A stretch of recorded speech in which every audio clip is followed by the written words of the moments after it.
Here we will introduce game theory, and the easiest game to illustrate game theory for the first time, the most common game, will be the prisoner's dilemma game, which we will use.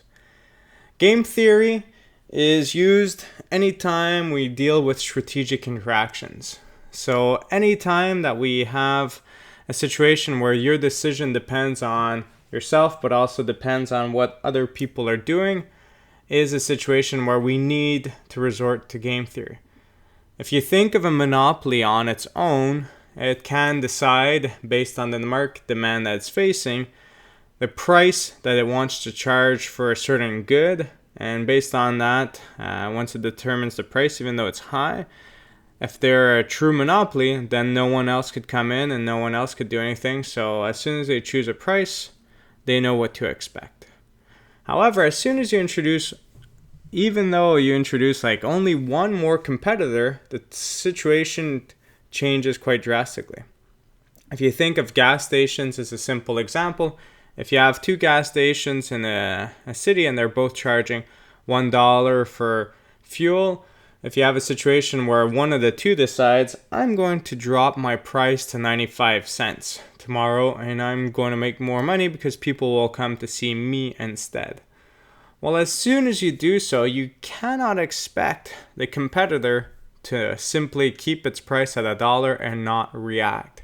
There's always going to be some sort of reaction happening in this kind of context.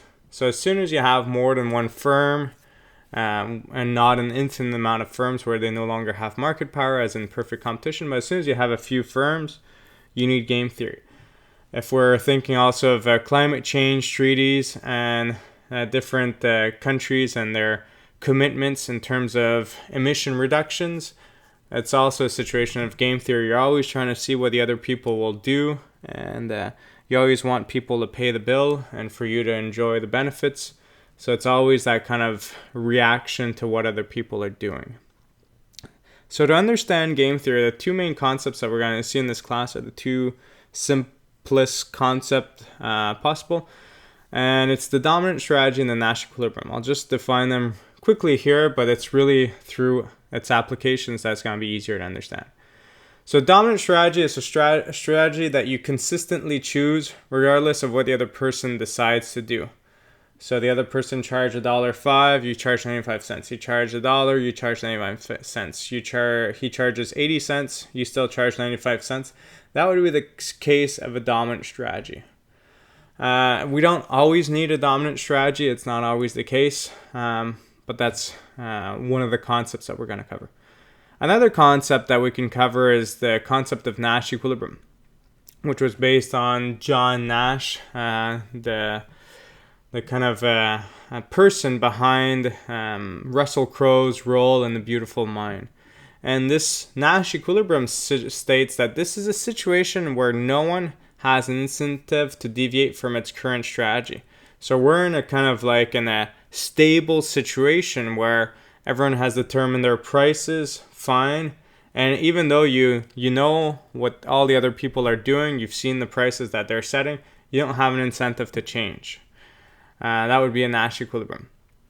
If you have an incentive to change your strategy to make more profit, then it's not a Nash Equilibrium. So in the situation of two gas stations, one 95 cents, one $1, the one that's at $1 will probably not be in a situation that they don't want to change their strategy. They'll probably drop it down to 95 cents or 94 cents the day after. So it's not a stable situation. Let's look at this through a very simple example of the prisoner's dilemma. Okay. So first off, we want to understand how these tables work. Okay, because there's going to be a few of these, and game theory has always been covered on one exam at least. So you want to make sure that you understand how this works. So this table could be set up in a few different ways, and all in all, you have the situation where you have two players. Typically, when we set up on the table, we only have two players. Through mathematics or more complicated models, we could have a multitude of players. This is not the case here, so two players. So I have one here that's on the left, and I have here that's on top. And then both of them have two choices. Once again, it could be three, it could be an infinite amount. but this is the simplest form. So he could either confess or deny. The same thing for the other person. And afterwards, how do these payoffs work? So as I've noted down here, the payoff on the left goes to the player on the left. So if they both confess, he spends 8 years in jail. And he spends 8 years as well. And in this case here, if he denies, if player 1 chooses deny, player 2 chooses confess, he would spend 20 years in jail and the other person would spend 0. So the left payoff, if it's going to be a positive value, it's a good thing. So even if you don't know the story behind it, it's a good thing. You want to have the biggest number. If it's negative, you want to have the smallest number. So if you're thinking about it, if you have like a kind of a timeline going from negative whatever infinity, like a very large number, to 0, to then that should be a 0, to positive infinity, well, anytime you have a choice, you want to be further down this way. So obviously between minus 20 years in jail, and minus 8, you prefer 8. Okay, and between minus 8 and 0, you prefer 0.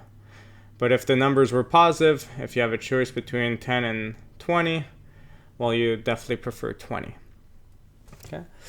So let's go through this story here. So the story behind the prisoner's dilemma game is the situation where 2 individuals are found on the scene of a crime. Let's say it's the scene of a murder, and they were there. And the police officers come there and they find them there, and they suspect that these 2 people committed the murder of this individual. They don't have enough information to lock him up and know for sure right now. Maybe they'll find some later on with evidence, but they have not enough information at this point. So what they typically do, and you see this in different TV shows, and in practice you would see this as well, is they'll typically take both individuals and ask them questions separately, and through this question asking process, they'll kind of let them know what their options are. And one thing that they might say is, well, if you deny that you made the murder while the other person confesses that you did kill this person, well, you're going to spend a long time in jail. So you might as well confess about it and spend less time in jail. So it's the kind of situation that you would have. So if both confess that the other person did something, well, they're both guilty, and they're both going to spend some time in jail. If one of them denies, he's not being a good sport, he's not being truthful, and the other one confesses that this guy actually had a gun and killed him and hid the gun afterwards or something else, well, the person who is very useful, very good sport with the police officers will be lucky. He's going to spend 0 years in jail, whereas the other person's going to take the whole amount. And if they both deny, we have a situation where they both spend a bit of time in jail because they didn't have enough evidence to say that these people killed this individual, but they were somewhere where they weren't supposed to be. They were maybe found with a TV in their hands or something else. So they're gonna get pegged a small time in jail for that. Okay. And if you notice here, this is a simple game in the sense, it doesn't have to be this way, but it's a simple game because this is, we would say, symmetric. The reason why it's symmetric, I'm just gonna put a line through here in a second and remove it after just to not confuse you guys. But the reason why it's symmetric is we say that this minus 8 and minus 8 are together. So if we were to put a mirror, the minus 20 and the minus 20 and the zeros are in the middle. And then if I go through these two, the minus 2s are the same.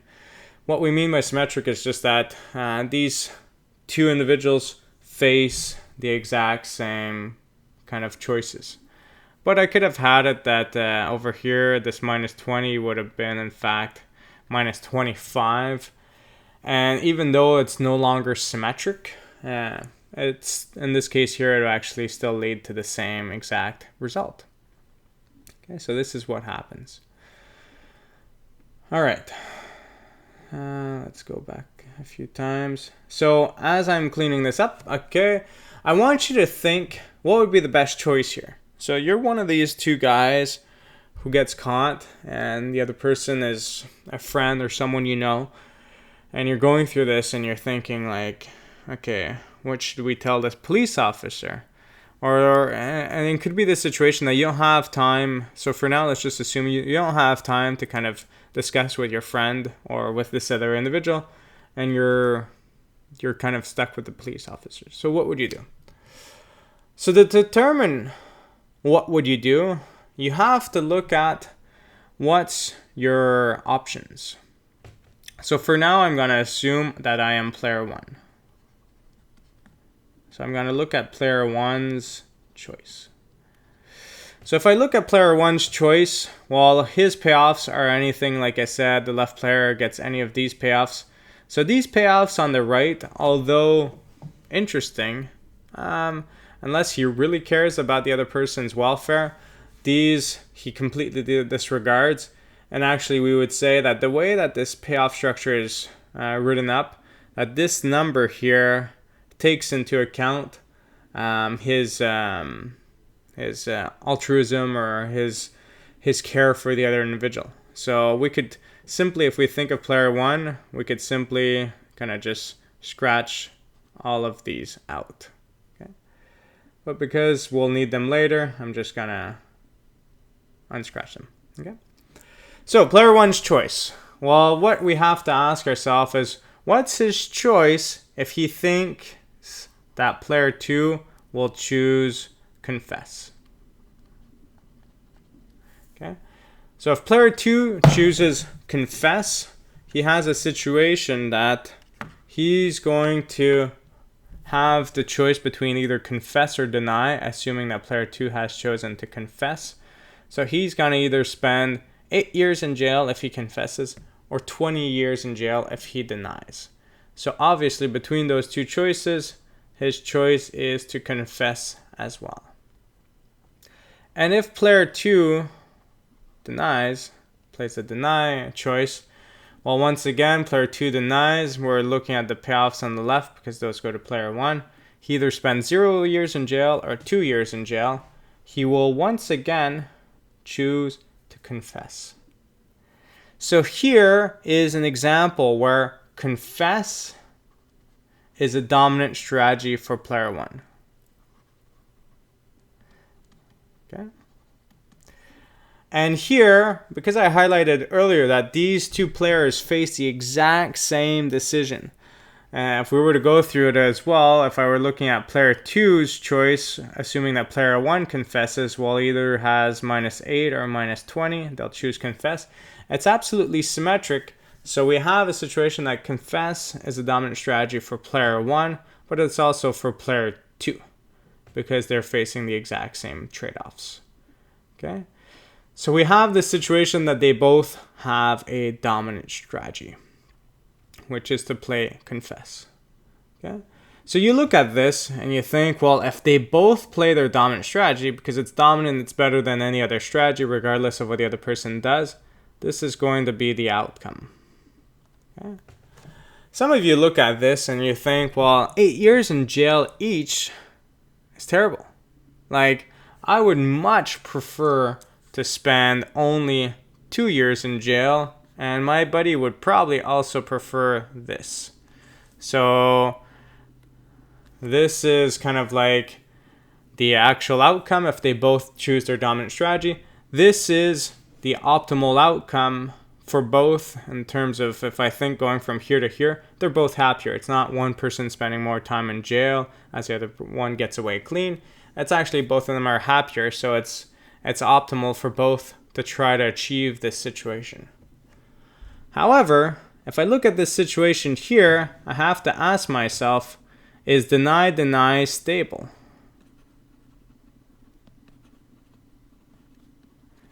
Okay. And what I mean by stable is, do we have an incentive to deviate, to change our strategy at the last minute, to make the other person believe that we're going to deny, but at the very last minute to choose confess? And if one of the two individuals, it doesn't have to be both, but if one of the two individuals has an incentive to deviate, then it is not stable. So looking at this, I could ask myself, well, we have 2 years in jail each.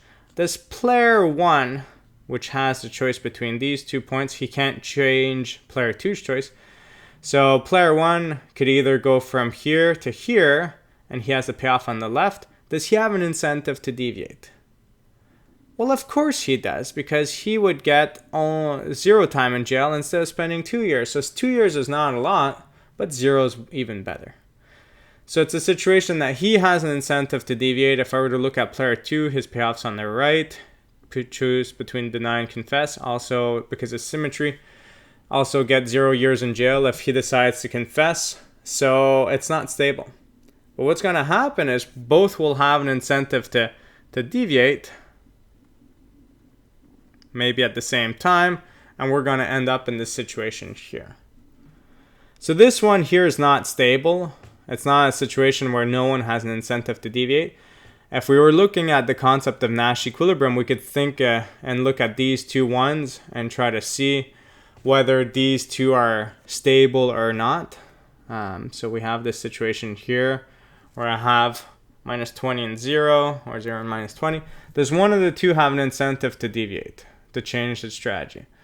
So here, if I'm thinking of player 2, he doesn't want to go back to this minus 2. He prefers this 0 years in jail, so he doesn't have an incentive to deviate. But if I think of player 1, he could go from this point to this choice and spend only 8 years in jail instead of 20. He's going to have an incentive to deviate. So this is not stable, and this one isn't either by symmetry. What about this? Minus 8, minus 8. Is it stable? Obviously, both would like to move over here. But when we're analyzing Nash equilibrium, we're thinking that all the other players, here there's only one more, have chosen this choice, and only you can change your decision at the last minute, and you can't provoke the other one to change it. So only player 1 could decide to go from confess to deny and spend 20 years in jail. He wouldn't do that. Or only player 2 can go from confess to deny and spend 20 years in jail. He wouldn't do that. So in this situation here, minus 8, which are the payoffs of confess, is a Nash equilibrium. And when you illustrate a Nash equilibrium, please make sure that you're referring to it as, in this case here, I'm just going to write it quick. Confess by a player 1 and player 2, when they both play these strategies, is my Nash equilibrium. My Nash equilibrium is not minus 8, because I could have had a big table and minus 8 appear somewhere else. It's what they actually play that designates what this equilibrium situation is. Okay. Last hint here, we've seen two concepts, dominant strategy and Nash equilibrium. What I would say here is if both have a dominant strategy and play it, that situation will be a Nash equilibrium. That should be an N Nash equilibrium. Okay. Why is that the situation? Well, the concept of the dominant strategy says I'm going to play this strategy regardless of what the other person does. And if the other person also has a strategy that they're going to play regardless of what the other person does, well, obviously it's stable that they're both playing this because they have no incentive to deviate, regardless of if the other person changes his mind or not. So this is the situation that we have. When I think of quantities, and we'll see that maybe in the firm structure, we won't go through an in-depth example of calculating it with mathematics, but if I think of quantity that is supplied in perfect competition, we have a very large quantity supplied because of all these firms. When we have monopoly, we see that we're restricting output and charging a higher price because that's how monopolists maximize profits. Oligopolists would be somewhere between monopoly and perfect competition. So they do restrict the output, but because there's competition, they don't restrict it as much as a monopoly unless they form a cartel and they act as a monopoly together. We'll go over that in the next slideshow a little bit more. Okay, so we're going to go through another game Hopefully you understand this. Watch the video again if you need to. It's a little hard to grasp for some. Take time to understand it. And we'll go through another example.